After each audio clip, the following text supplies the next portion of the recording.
Tubay sa taho sa Philippine Carabao Center, mas daghan pa ang kabaw nga maihaw kaysa gipanganak. Kundi pa lang ang kabaw ang nasudnong hayop, mahimong okay ra gyud tingali unta. Kay panagsa naman ikatimbang ang kabaw sa pagdaro karon nga traktor na uso.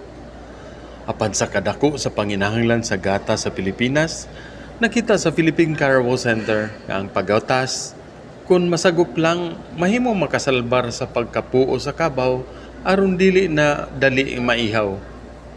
Sa pagpaliwat sa mga dumagkoon nga toro, may gatasan na karon nga mohatag og 12 ka litro.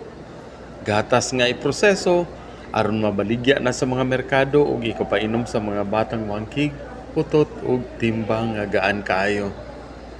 Dinhi, may unom na ka-processing center ug tindahan sa gatas sa Chocobaw. Aron mas daling ikabaligya ang gatas nga sa inadlaw nga pagpuga, doon na pugihapoy kasaligang kita.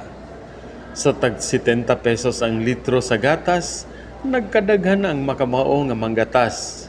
Gawas nga may dugang kita, may ikaabag usab sa nutrisyon sa mga bulanong bata, ug may displehanan pa sa mga produkto diha sa kadiwa.